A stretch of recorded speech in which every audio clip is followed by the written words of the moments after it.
Okay, I think we're good to go. This is game 9, lecture 9 from the book Invincible.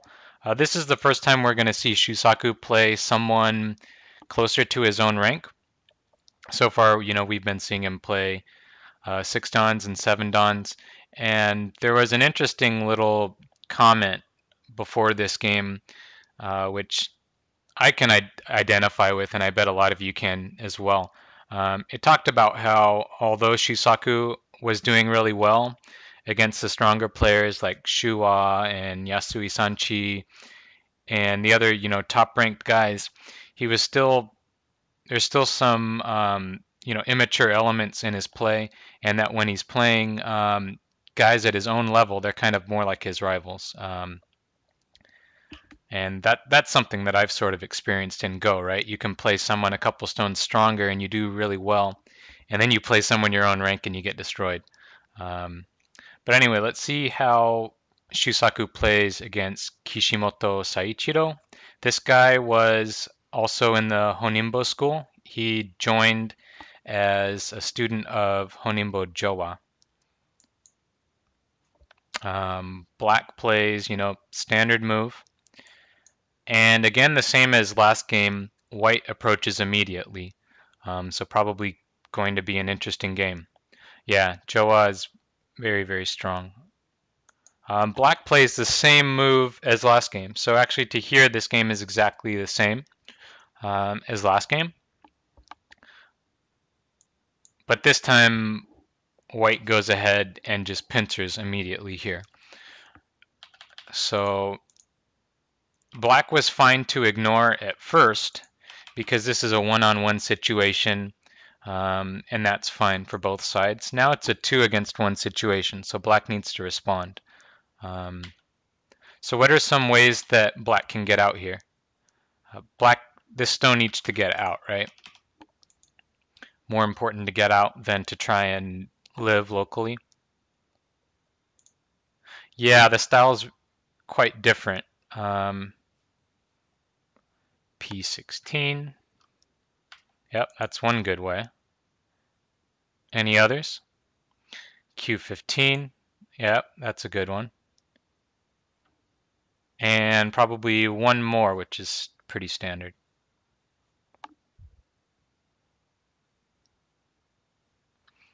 Q14. Right, T1.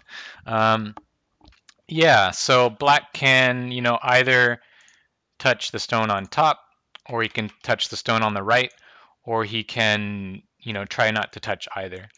In this case, black touches this one. The general idea is that you should touch the stone that you think is stronger, and maybe that will allow you to get a counterattack on the stone that you think is weaker.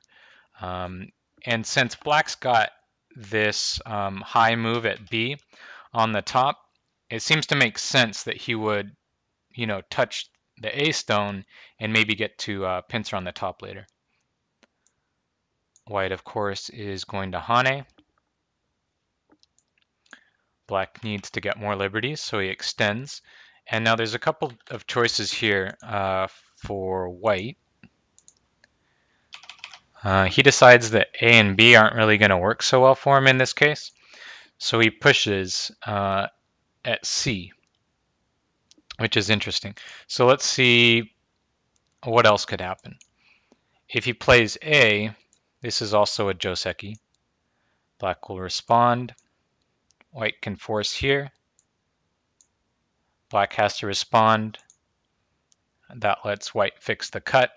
The problem here is that this is a little early in the game to be having these two heavy stones here. So he doesn't really want to do that. So if he connects at B, black will play this vital point. White will poke. And again, it's really hard for white to handle both groups. So he's got to help these two stones, but then black can probably do something over here. And it's a little early to have heavy stones on the board when there's, two open corners. So instead of doing that, he tried to keep the pressure up here. This is still the vital point, so black plays here. This may seem natural as well, just considering this shape here, it's normal to walk ahead, but this could actually have some problems. And by the way, the commentator for this game is a different one, Kubomatsu Katsukiyo 8dan. And he puts a lot less diagrams than Miyamoto, which we've been dealing with for a while. But he showed a couple ideas here. He thinks that white could connect. Black still needs to play here, which is sort of the problem. White will poke. And now it's questionable whether this stone is really in the best spot. Maybe you could jump, right? It seems like black could do something a little faster. So that's why black just plays here to begin with. White peeps, and now black cuts. This is a pretty severe move. It's actually not the normal Joseki. Let's take a look at normal.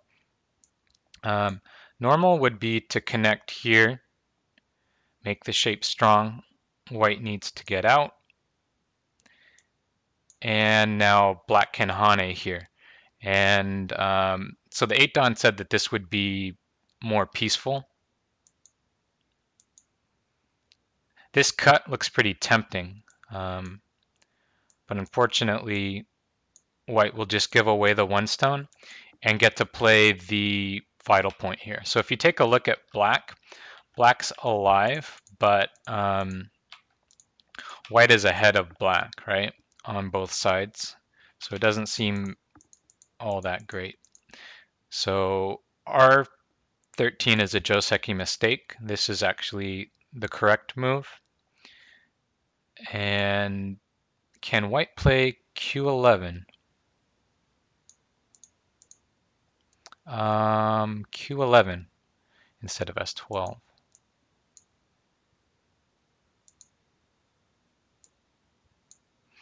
Oh, you mean here, because this is Sente as well, right? Yeah, it seems like it to me, yeah. So if he does that, maybe that's better. I guess it's a question about this move. Yeah, you can kill him, but maybe black can do something on the outside. It's an interesting question.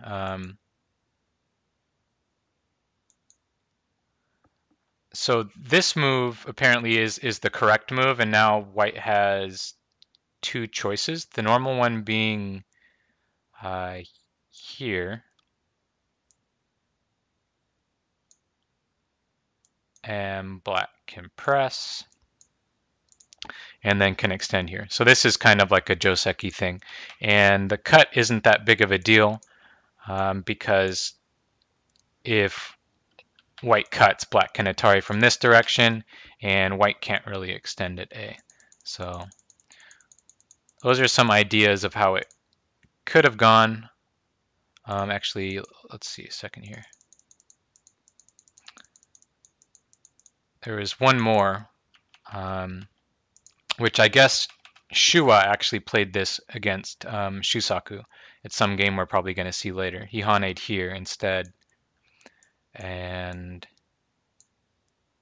something similar will happen here. So that's sort of what could be expected, but black cuts.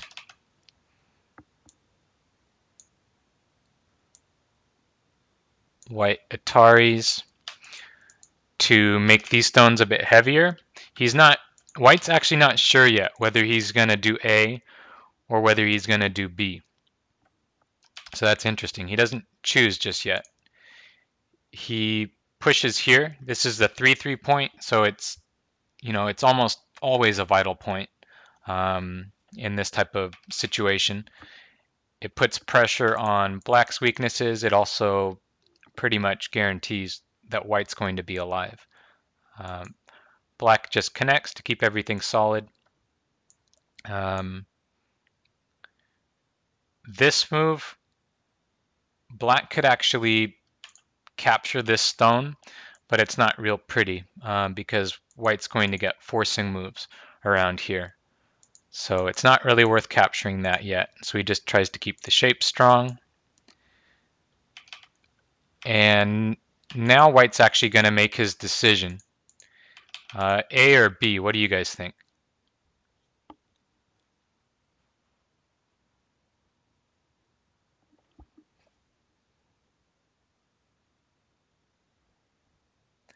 B? B looks pretty safe, right? Ruckus is still going for T1. I can make that C for you. Okay, Tyrannus wants to do A. So Saichiro actually plays A. And the professional commentary was that white feels like if he does this and black plays here, this diagram is much better than this one, right? So um, somehow white wants to do a bit more, and so he goes with this, which turns into more complicated, right? Um, but so in this case, um, also notice that white kind of has two things here again. Like he would like to help these stones, but then maybe black gets this Hane. Um, and if he helps this one, maybe black gets that Hane. So not that easy. So he actually goes in this direction. Black, of course, has to help his stones, so those have to get out. Now these two stones have to connect. And so we've got some groups going on now, right? And black's got to get his B stones healthy. So he starts by playing the Atari here. And now there's actually some Aji in the corner. And white plays here to take care of that right away. So let's take a look at what the Aji is. If white doesn't fix here, there's this wedge, right? It seems like white can capture that. But black can extend into the corner, right? And he's starting to get liberties. White's got to take the liberties away. Black can threaten to get this vital point, and white can't let him have that, right? For instance, if white does something like this, white can kill the 2 stones, but he can't save the 3 stones. So that's no good. So white has to protect there. And now where's the next move for black?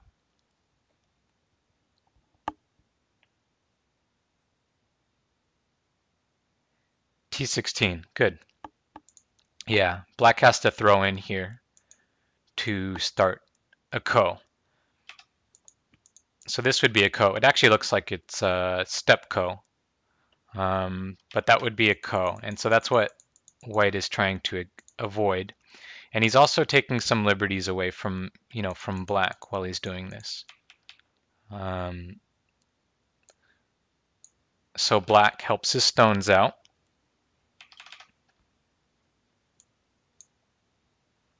White helps his stones. And now around here is an important point of contention, right? Whoever gets to Hane over here is a pretty big deal. And black actually wants to take care of his A stones, so he goes ahead and plays the Hane. White Hane's back. So here, do we push again as white, or do we do something else?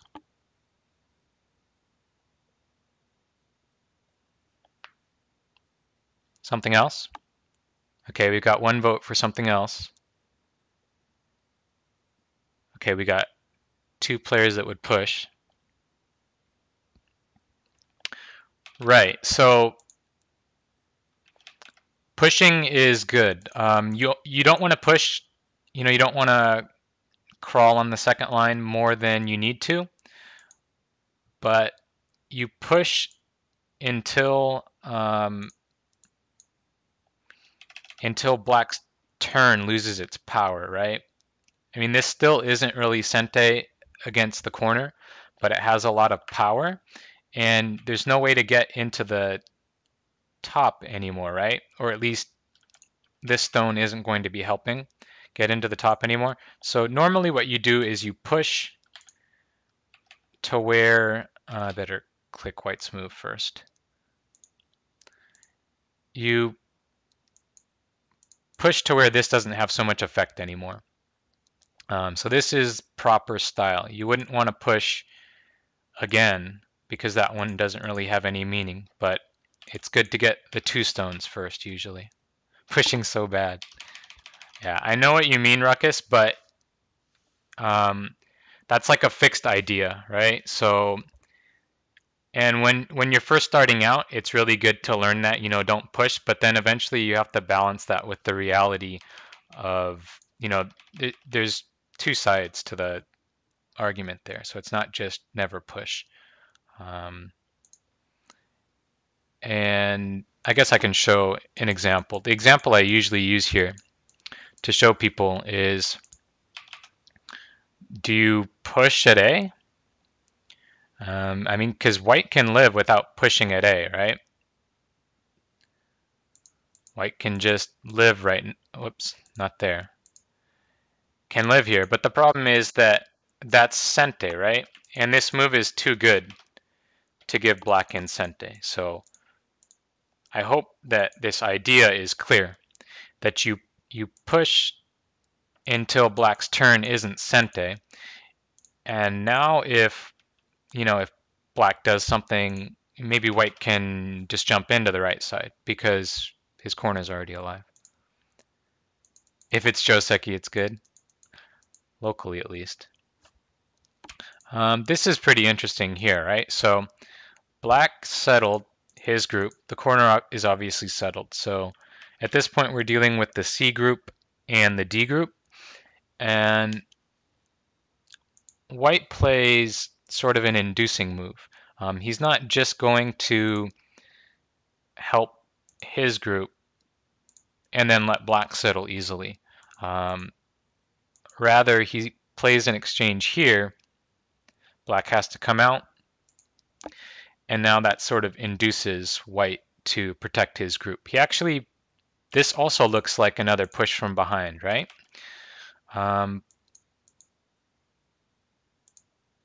So it's an interesting question, why didn't he play like this? And I can't say for sure, but I think for one thing, he's a little concerned with the number of liberties on these stones. For example, this could just be Sente, this capture. So he's trying to gain liberties. And on the other hand, he's taking liberties from black. And we'll see that he actually has a follow-up that happens later. So white pushes, and black doesn't respond to that locally. That is to say, he doesn't play A or B. He helps his right side group. And white gets to jump ahead. And now the whole A group has to be careful again, right? So black makes sure that those guys are out.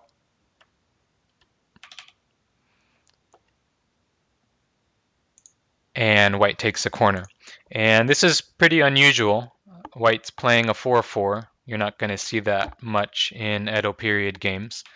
But in this case, I think he thinks it works well with A. One of the main themes in this game is inducing moves, and it might not be clear exactly what that means at the moment, but hopefully you'll get some idea. There's a couple good examples in this game. Yeah, it's a pretty complicated game, right? Because they started a fight right from the beginning. So in this case, I guess let me phrase the question like this. What's a good move to split these two stones? Say that's our goal. What move would get that done? N10. Okay, N10 is a good suggestion. Even though it doesn't really answer my question about splitting those stones, it's a good suggestion in terms of just the whole board. So A, Q7. Okay, Q7.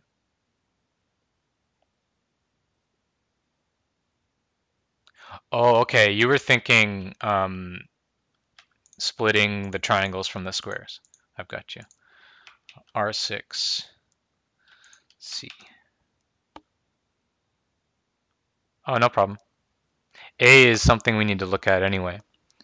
So you guys, not quite. You're close, but you're off a little bit. This is actually something I've been showing John Boy lately. Um, yeah, Q6. There we go. This is the best one to split. So let's actually take a look at why. First, let me click a couple moves though. Notice that black didn't help his A group immediately, directly.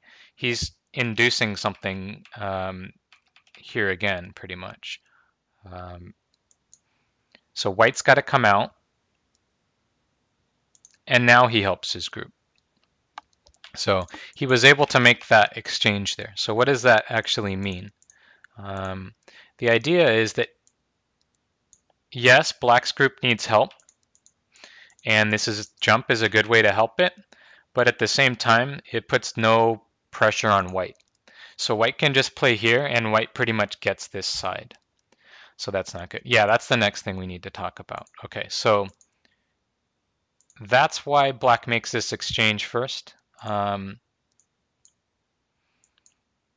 He wants to create some Aji in that area, right? In this case, he's got a stone there. In this case, there's not really anything he can do. So hopefully that's clear. Now for this, what's the difference between Q6 and R6?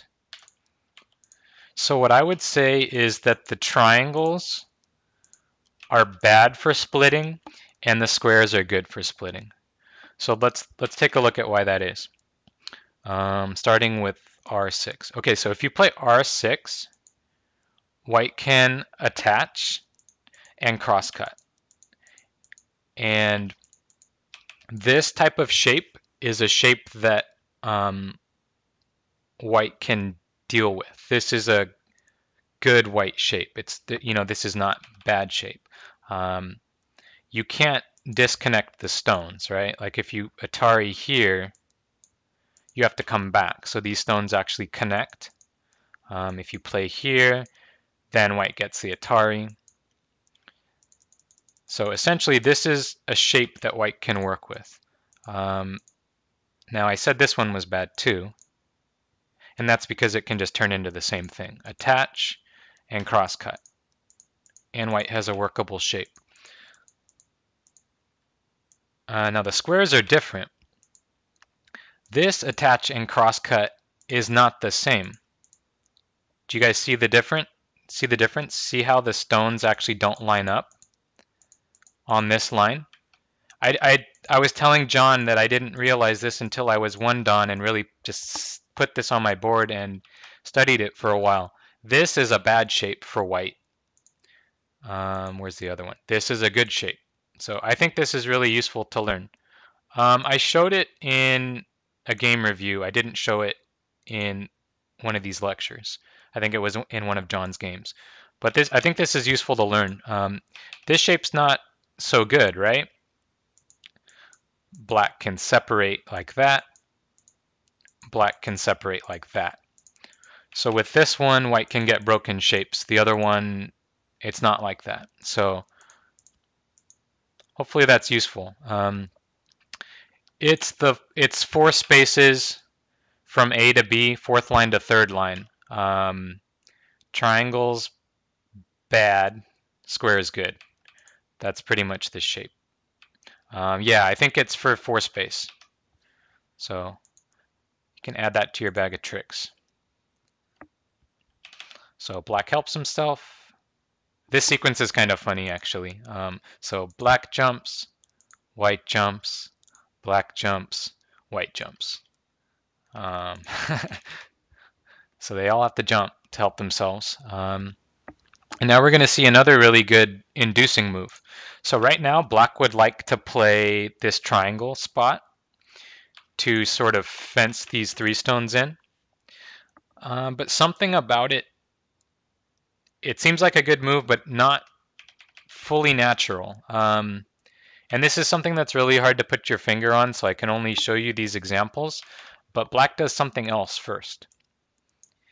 Rather than just playing here, he plays here, which forces white to play here to help his group. And now that white has played A, this move becomes more natural. And that's sort of a feeling thing. Hopefully you can get, a bit of a feel for that. It's quite nice sequence here. This extra inducing exchange thrown in really, you can tell that they're high level players because of that. Yeah, make your opponent help you play the move you want to play, right? Yeah, Hilbert's got it. That's the idea. And this actually came up in my game yesterday night against Mr. Yang. Um, Early on in the game, I needed to fix some weakness, but I couldn't find a proper move to fix it. And since I didn't want to play fixes that I knew were bad, I just ignored it and I did something else. And then later in review, he showed me that there was a forcing move that I could have played that would have forced white to help me fix it. It's an interesting idea. My opponent usually doesn't answer like I want him to. I want him to answer to help me. Well, yeah, I mean, you have to have a plan, right? You can't just do it and hope for the best. So black obviously has a plan. If white doesn't answer this, he's going to be surrounding. So a workable plan. Yeah, I definitely know what you mean. A lot of times there's, a bunch of things you have to account for, and right, and your opponent, right. It all comes back to whether you have a punishment or not. And if you do have a punishment, then your plan was good. If you don't, then you probably didn't think ahead of time quite enough. So white attaches here. This helps his group, and he's also aiming at something. He would like to do this right now. He would like to play here and here. The problem is that black is going to play here, and this puts a ton of pressure on this group, so it's a bit reckless. On the other hand, if white already has the move at A, he's already out on that group, right? So he might be able to do that. So he's attaching here, getting ready to do A. And so black fixes here, making a nice thick shape and also surrounding these guys. White still wants to use those stones though. He's got to get some value out of them. So how do we do that? What's the testagy to do that?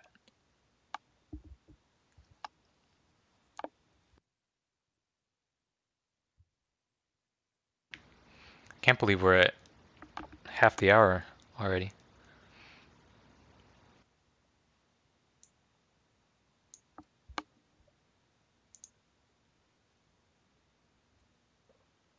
Standard move. You guys should know this. Okay, yeah, R6. Good. So he plays R6 and um,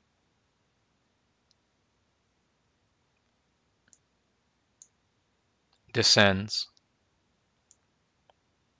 So he's not really able to save those three stones, but if you notice, he's making black a lot smaller. Um, and he can save some of the stones later, right? Also, the corner is getting solidified. Yeah, it's pretty nice. Much better than, let's say white does something else.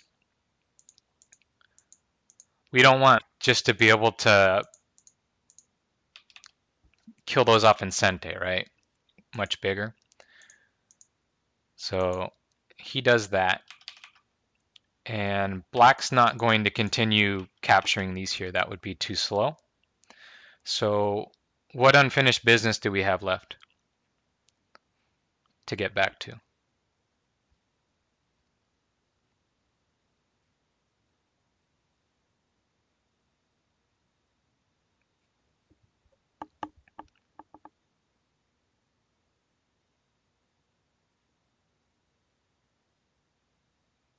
This is an interesting way of following a Go game, actually, is keeping track of the unfinished business. If you watch, a Q game, like closer to 10Q, the closer to 10Q you go, the more unfinished business you'll see, right? And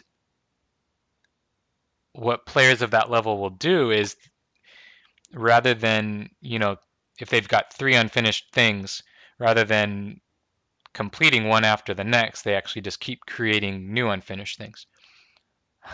D4 seems unfinished. D4 is a huge move, right? That's an opening move, but it doesn't have characteristic to it, right? We've got stones on the board where things are happening.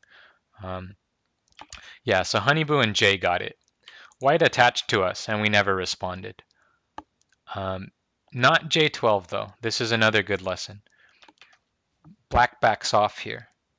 And so what's the reason for that? If you Hane, which may seem normal, you help white to make the shape he wants to make, and what are you left with? You're left with a cut, right?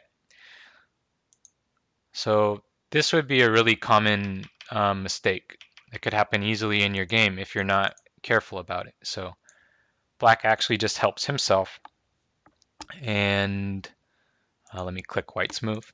So now if this is still a really proper move for white to make this shape, but now black doesn't have to push at A, right? But that's essentially what you do when you Hane and connect. It's like extending and then pushing here. That can, change your perspective a little bit on that type of thing. Black could do something different now. White actually doesn't do that though. He plays this tiger's mouth, which seems like a vital point, and it might seem slow also. Like you could consider getting out instead, right? Like this move would be much more thick towards the center, which means that white can run stronger. And this move is not going to get two eyes. So the question is, why is white doing this? And we'll actually see later that he's got all sorts of aims with this move. Black, on the other hand, though, isn't going to respond to him. So he follows up against the stone that we expected white to help. Yeah. A might be Sente or almost Sente for black anyway, right? So that might be part of the reason that he wants to get this. And this actually aims at tons of stuff on the top that we're going to see. First, he gets this peep. Black has to connect. White strengthens his shape up here. But black gets this, right? Black's getting pretty thick on the outside. And white has to come out. A little slow and painful, right? We usually don't like to play this Kosumi when we're running unless we really have to, because it's one of the slowest ways you can run. But white has to get out solid here. Now let me show you one of the things that white is aiming at with this.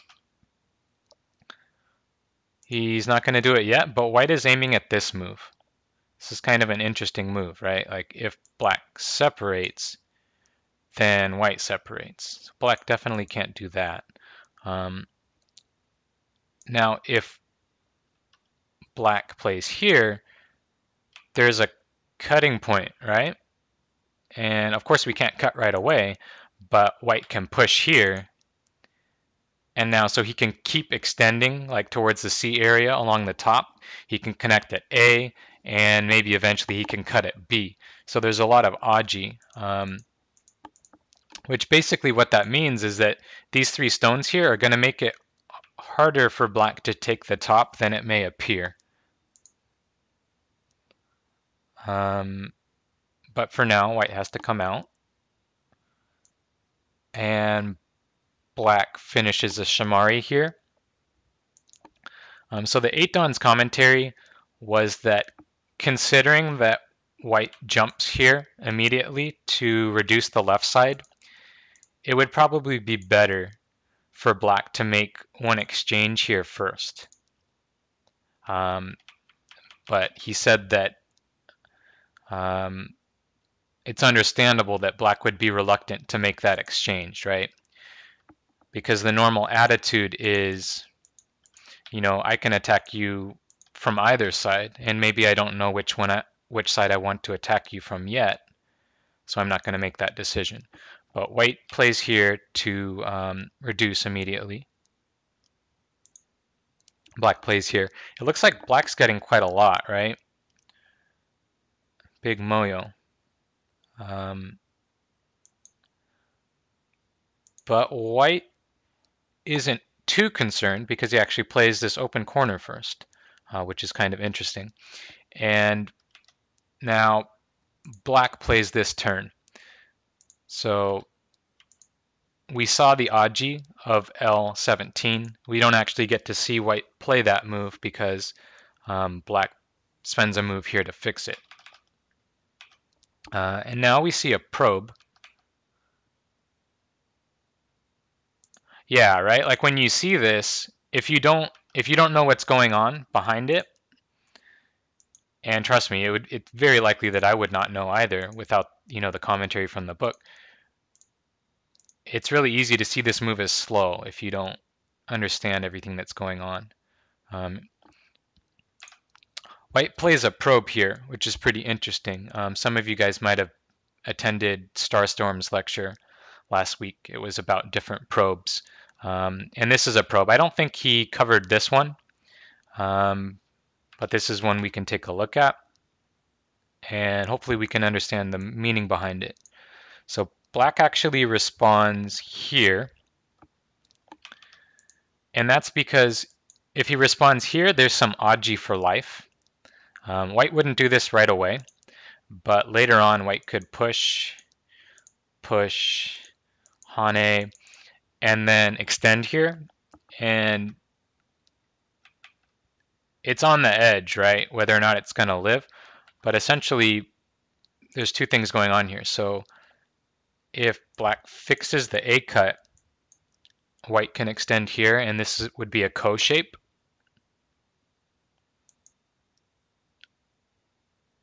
Maybe even kind of difficult to play the ko when there's other cuts going on as well. And if he plays here, there's this aji, right? Yeah, we'll have to make sure we save those in the future. So there's some aji there. And by playing here, white definitely can't live in the corner. He may be able to do something along the side, but he can't live in the corner. So white makes that exchange, and then he invades. And this is pretty high level. This is interesting. So there's some potential that A could work with the probe stone, right?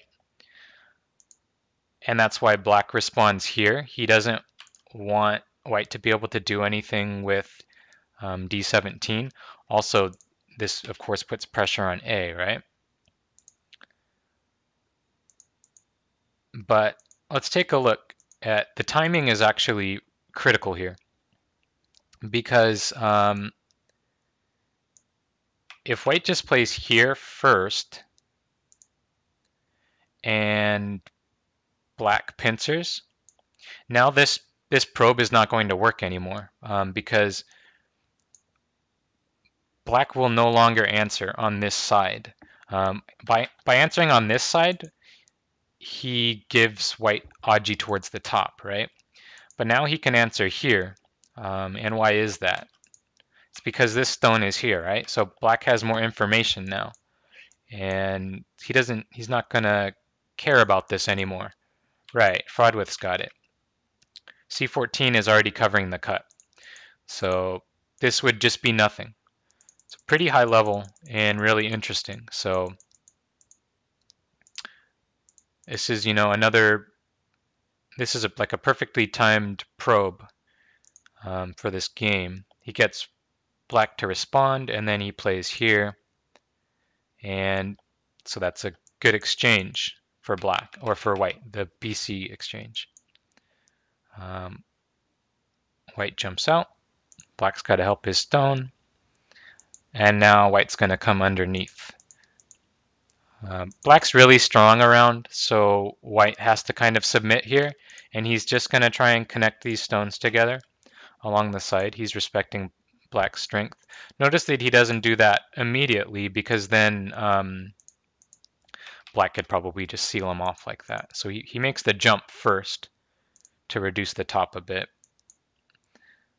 But now he's got to kind of submit. It's really the only way to help these stones in a reasonable fashion. So he does that. Black approaches white's corner, and white ignores to play here. He's using his 3 stones over here again. So the move that looked slow earlier actually turns out he gets a lot of use out of it. So let's just see what happens here. Black Hane. White plays a Hane. There's no way black can let white Atari through here, right? So he's got to answer that. White makes a tiger's mouth.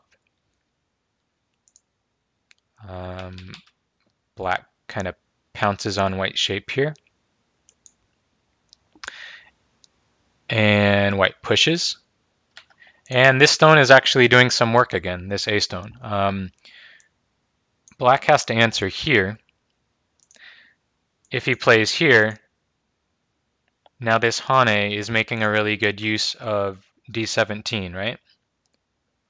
Pretty cool that he was able to make that work so well. So black had to back off a bit. And white is going to live. He plays here to get, the I shape around J17, and he's also threatening to come out. If black just answers, white's going to live really easily. And Shusaku actually goes for the kill here. He plays ruckus style here. He goes for the eyes, and white's going to come out though, right?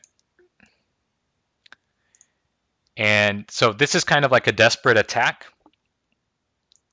But let's just see how this goes. He's trying to kill it.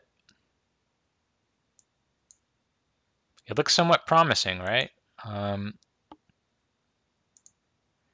But at this point, it's probably still hard to see, but white is actually alive. Let's continue here. White doesn't have 2 eyes locally, but he cross attaches and he cuts and he descends. Pretty cool, right? So white's going to connect at A, or he's going to get a second eye with B. So what's the strongest move for black here? We can't kill white, but we could get something. What can we do here? N19 says Fraudwith. Joby says as well. Good. So this way, at least we can get 2 stones, right? So, yeah, Jay's mentioning black wanted Sente. So let's see if black ends up with Sente. So black disconnects. So that means one of our Mii is gone. No more A. So white has to live. He forces here first, which is good order. Let's just take a look at it really quick. Black answers, and then now white plays here.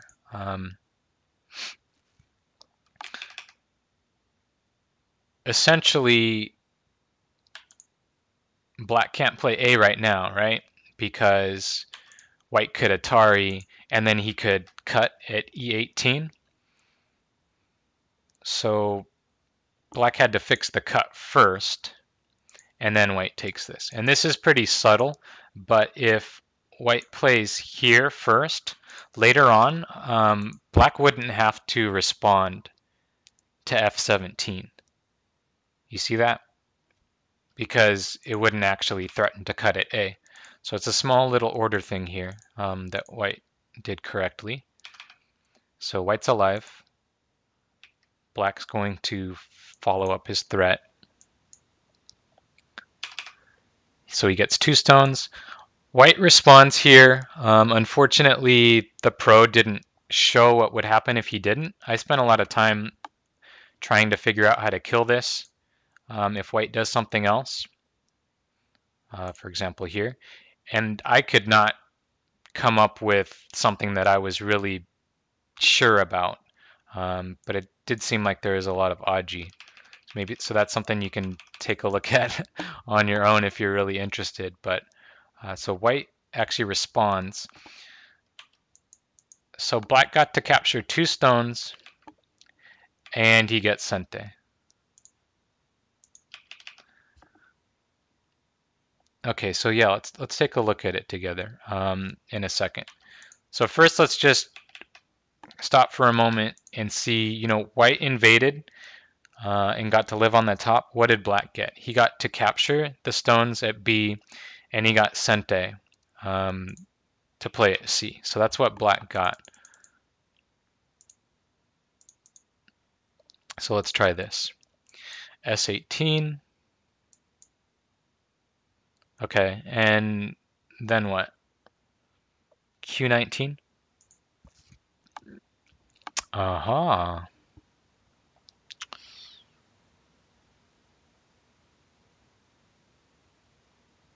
Nice. For some reason I didn't look at that. Good. So it's a lot simpler than I thought it was. So this code, right? I came up with a different code that was way more complicated. That looks pretty reasonable to me. Okay, cool. So white responds. Black plays here. And so let's take stock of the board. We've got A, which is not alive yet. We've got B, it's not alive yet. We've got C, that's not really alive yet.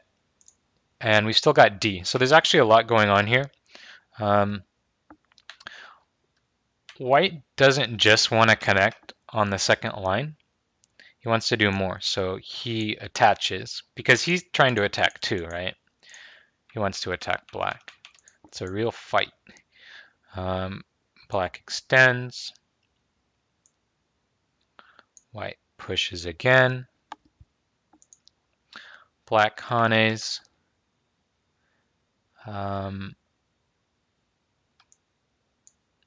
This type of exchange is normally not good, but it's okay in this case because white is just preparing this cut. Black peeps.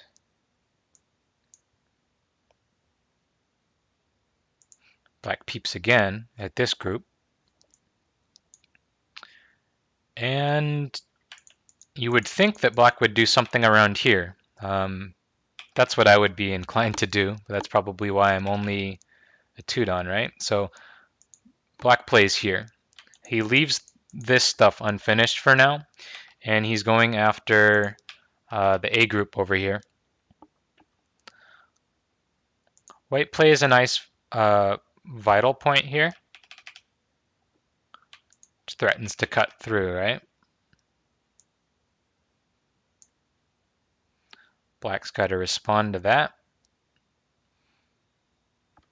And now white has to somehow handle these stones.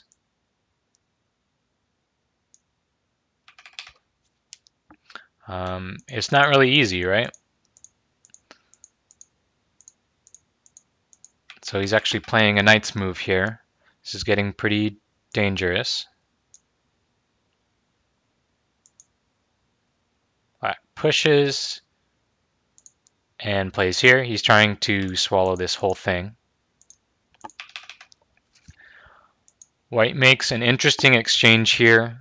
This one's really not easy for me to understand, but we'll go back in a second and look at it.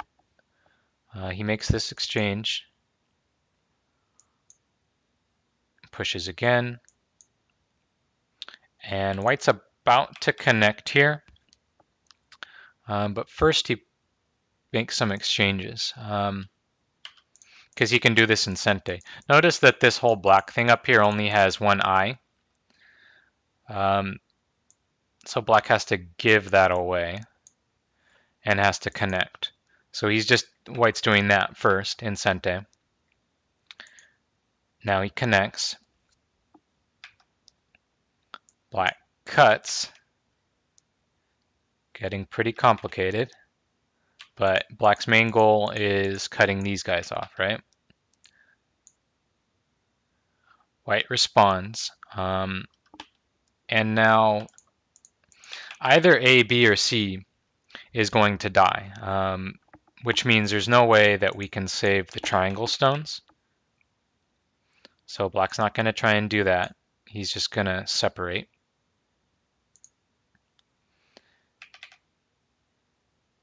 And let's just take a look at what's happened here.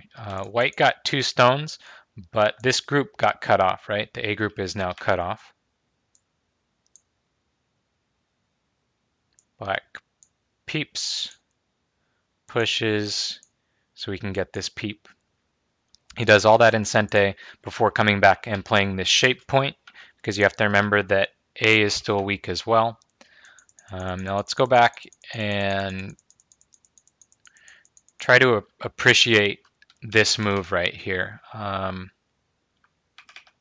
It's really subtle, but let's just see if he doesn't do that.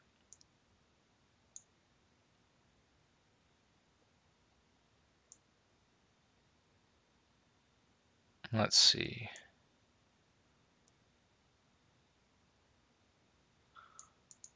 Oh, now I'm not even sure if I remember the variation.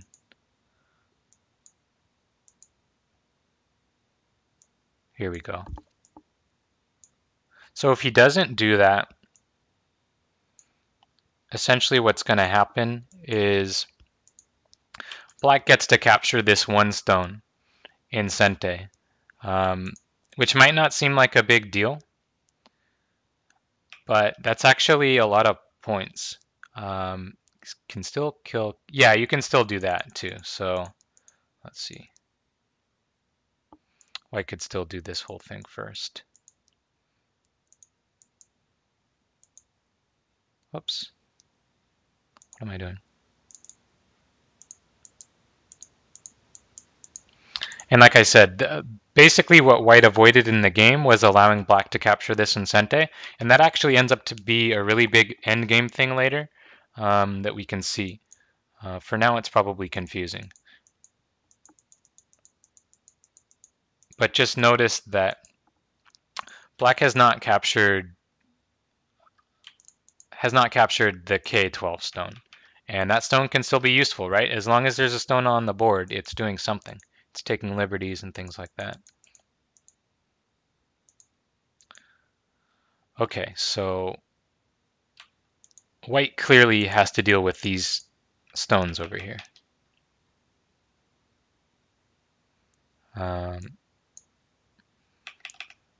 So white plays Atari. And black can't really afford to extend here because he's got the B group that's weak. He's got these 2 stones that are weak. So he plays some forcing moves here. First he asks, will you let me connect under? Okay, you're not going to let me do that. And now he's just trying to settle this A group because he wants B to be dead, right? And now we see another really beautiful inducing move. So I think normally you would just think about capturing that 1 stone, right? And that's what black is, or that's what white is thinking about too, but he does it with really good style. Can anyone come up with a really, a, it's just a beautiful inducing move that we want to capture at h5, but we want to help black help us do that. Hopefully that makes sense to somebody.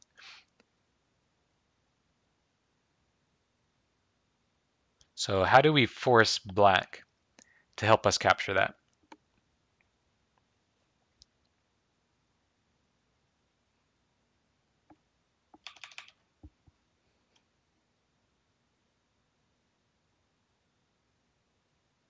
Good, good, Honeyboo. That, I mean, you've got the idea, right? We want black to play G3, and so white plays the vital point here. It's a really beautiful move, right? Like if black extends with A, white can just cut the two stones off and kill those, and plus the corner is dying as well. So black basically has no choice. He's got to play G3, but F2 is still at the vital point, right? Like F2 is the vital point of that shape right here. So this is a really nice move.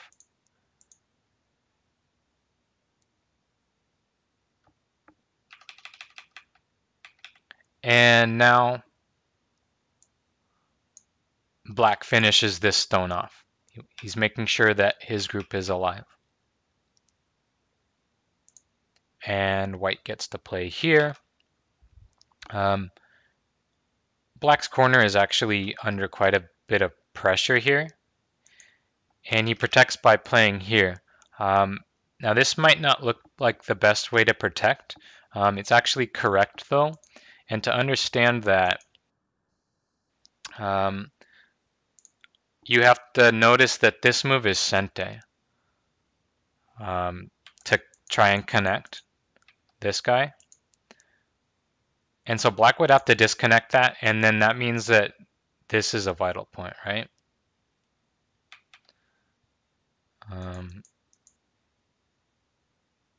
Maybe this way too, right? So that's why black is playing really tight in the B2 area. Okay, so let's see. What happens next? These stones are dead. There's not much white can do with them, but he's going to try and get more out of them. So he attaches. He plays here. Obviously, black is going to cut him off. But he makes those exchanges so he can get this in sente. This again is, it pretty much astonishes me, like the details that they find. So I wouldn't be surprised if this is confusing, but essentially white wanted to get this in sente, and we'll see why in a second. Black has to respond. And now that white has this move, he's got some really nice endgame in that area. But for now, he plays this move really big, right? The bottom is getting really big. J12 in sente. Right. Right. So let's take a look. I'm going to click a few more moves. Black tests here. White plays the strong response. And now black responds. Yeah, it's really genius, especially if you think back. Remember how white didn't allow black to capture the A stone from earlier? This is all related back to that. So why is black capturing here right now? The reason for that is that this is just really big. Connect is sente, right? Because we're about to cut this whole one-eyed group off, and then that can be sente as well. So that's getting big. So black captures that. So let's see, what's next for white? Remember earlier I said that white could maybe save these stones later, and Actually, he does get a chance to do that, which is pretty nice. And black's whole string of A stones needs eyes, right? So he gets that in Sente. And then he gets yet another good point. So the bottom is getting pretty out of control. Um, so even though white died on the left, he's still right in this game. He sacrificed it very, very nicely. There's pretty much only one way into the Moyo now, so black's going to do what he can to limit it. Plays one move there.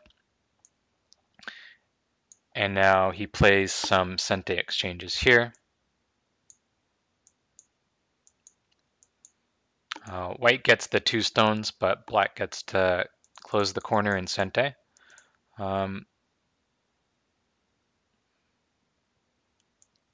If black just connected, white could play here, right? And the corner is not closed yet. So if we play that same move to close the corner, now white is Sente. So this is a good sacrifice here with G2. Okay, so he gets that. He's just gonna poke along all the edges of white's, not really a Moyo anymore, it's just his territory now. And so that's pretty much done now.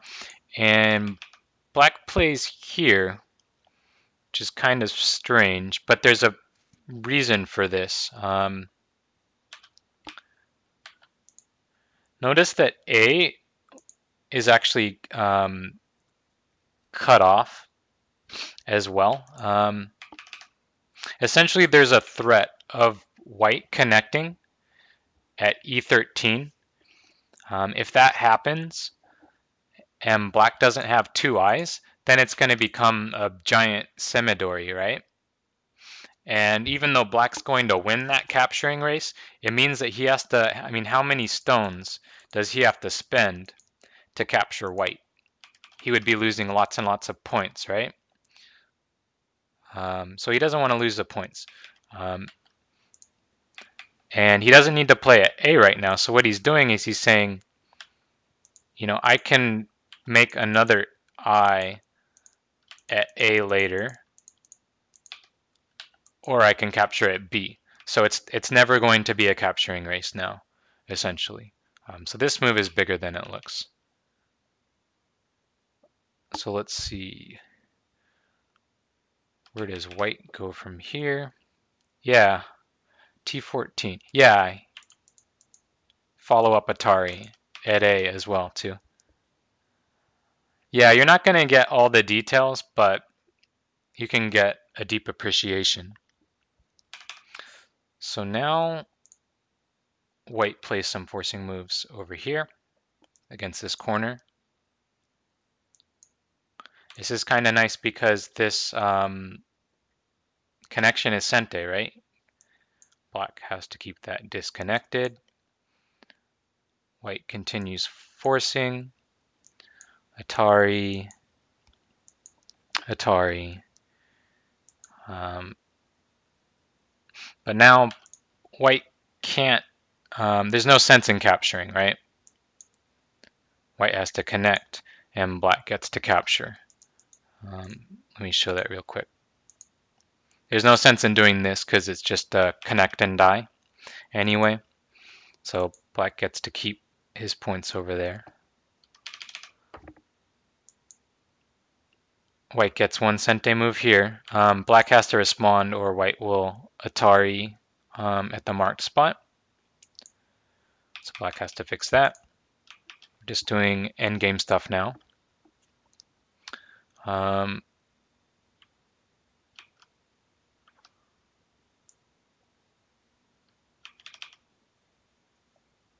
Let's see, is now when black Ataris?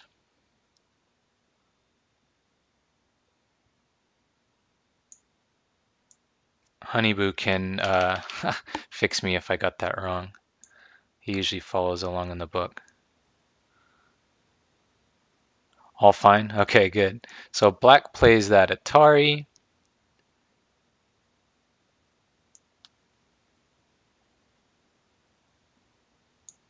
forces here.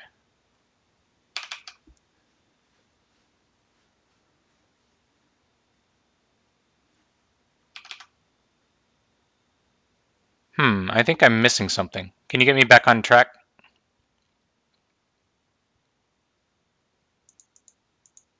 This is fine.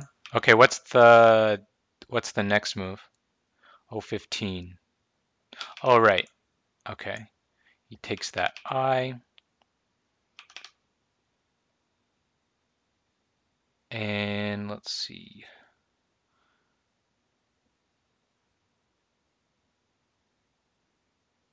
White gets to connect this then in Sente. That's pretty nice.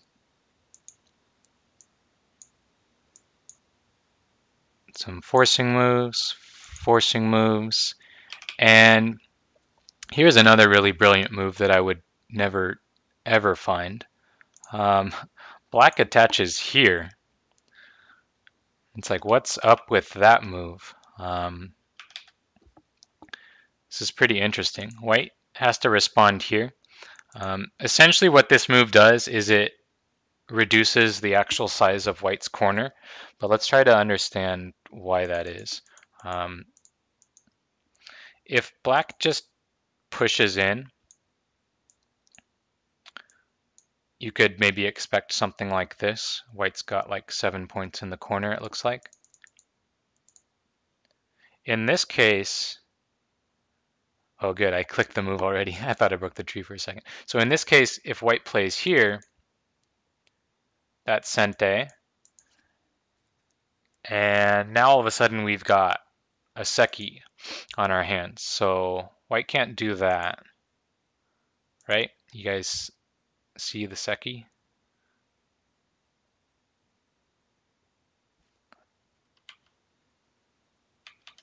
Okay, good. So just to test you, if White plays here, where will Black play?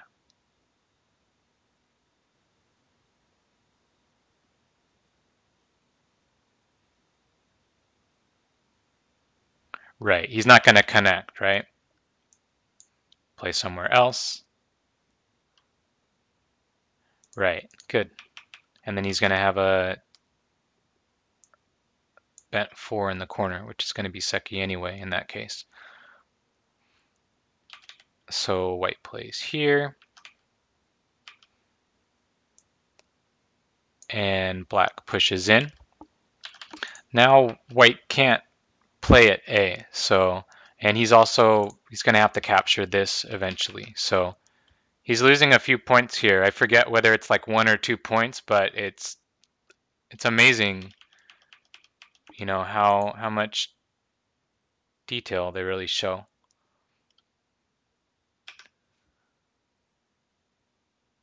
Capture R12 instead of making second eye with O15.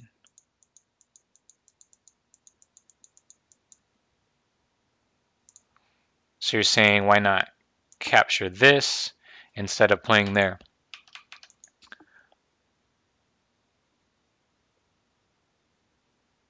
It must be because he played it, but I can't really tell you why, to be honest. He doesn't need it for the capturing race, right? Because we already established that he has A or B. So yeah, that's an interesting question. I definitely trust that it is bigger because Shusaku played it. But, okay, let's see. O15 will be Sente. Wait, where was I? O15 will be Sente. Oh, for white, O15 will be Sente. True. Okay, true. Both moves are Sente. Yeah. Yeah, so it's just a matter of the points, and you must have counted that it was bigger. We're getting to small stuff now. So white plays this Atari. And black says, okay, I can Atari you also. Capture. Black wants to keep that alive.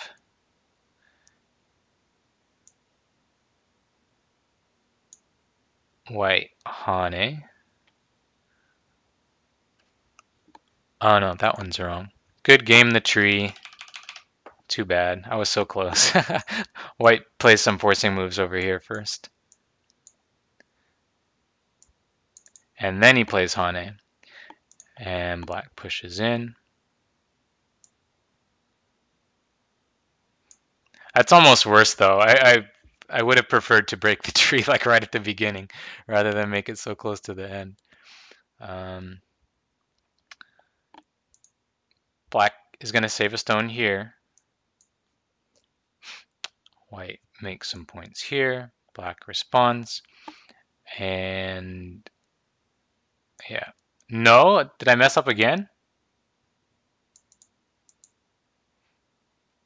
M8 push. Oh, you're right. Thanks. Yeah, see, once I missed the one thing, it was all out, you know. It was all over from there. Black pushes in twice in Sente, then saves this. Then white plays here. And there's not a lot going on anymore. There is a capture here, there's a capture there. There's a point here that white wants to be able to get, but he can't get it without capturing this first. So he captures at T19. Black takes one ko, white fixes the other, and then black connects this one. And that's the game. White actually won by 1 point with no komi. He played a beautiful game, especially, you know, the way that the group on the left died. It didn't seem that he was really too concerned about that, right? He used it really, really well. Starting from here, you know, he was really able to use that thickness to force black to respond here, and then he was able to invade the top and live. This was one of my favorite moves here, F2. It's how naturally the bottom became whites. Really, really nice. Became big almost out of nowhere. Yeah, so Shusaku actually lost this game. Yeah, this was a great game for learning about inducing moves. And that's something that's pretty high level. I don't notice myself doing that in my games almost at all, so that's something I need to work on and learn as well. Yeah, that was game 9. So, and apparently Shusaku eventually forced this guy to Josen handicap, which means, you know, this guy had to take all black from Shusaku eventually, but at this point it seems that they were pretty equal in strength. Oh, are you saying he's not invincible because he lost this game? Okay, so next game, our 10th game is going to be against Mizutani Junsaku, and he's a 6-dan player.